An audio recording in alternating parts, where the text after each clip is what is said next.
only other option is to kill them, and we don't operate that way. But the United States does, in fact, operate this way. From the 9 prisoners who died at Guantanamo to the catalog of policies targeting Muslims, murder is most definitely in the state violence playbook. Under Obama, one of the ways this took shape was in the disposition matrix, otherwise known as the kill list. According to a 2000 article in the New York Times, Obama and administration officials met weekly on what was known as Terror Tuesday, the day that the fate of those on the kill list would be determined behind closed doors. Lest anyone think Muslim Americans or citizens were safe, journalist Bilal Abdul Karim had to file suit because of the multiple attempts on his life in Syria. Enter drone warfare and the white paper that legally sanctioned the extrajudicial assassination of American citizen Anwar al-Awlaki without due process of any kind. In Obama's drone warfare program that escalated 10 times over Bush, and which Trump has escalated 5 times over Obama, at least thus far. Perhaps more strikingly was the death of al-Awlaki's son, who was killed in a drone strike about 2 weeks after his father in 2011.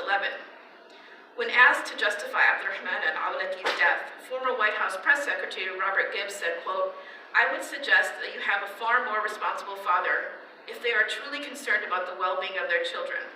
I don't think becoming an al-Qaeda jihadist terrorist is the best way to go about doing your business." In other words, the rationale of collective responsibility extends to minors, even if they are Muslim, and can literally justify their death. That's also why few people blinked an eye when al-Awlaki's 8-year-old daughter was killed last year under the Trump administration via drone strike. Like the ties that bind the family, there are ties that bind state violence across administrations. When it comes to Muslim Americans, a class of individuals with theoretical rights from the state, they have experienced not only a diminishing of their legal citizenship, but their cultural citizenship as well. The former has happened in the form of surveillance, detention, material support for terrorism laws, and the list goes on and on. The war on terror has specifically operated with the macro level of destroying the Muslim American community, whether through informants targeting vulnerable Muslims, or through attempts to designate the Muslim Brotherhood as a terrorist organization, thus allowing for the collapse of Muslim American civil society.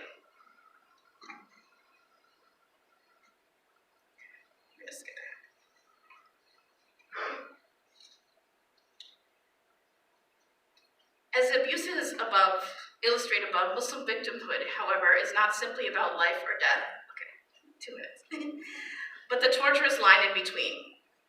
For example, in her article titled, quote, "Trapped in the Carceral Net, Race, Gender, and the War on Terror," Yasmin Jiwani analyzes the case of Omar Khader and cases like his through a racial lens, writing that, quote, "If race is a demarcating line separating those who the state allows to let live, as opposed to those it chooses to let die, then where can we locate the life that is permitted to live, but is rendered civilly dead?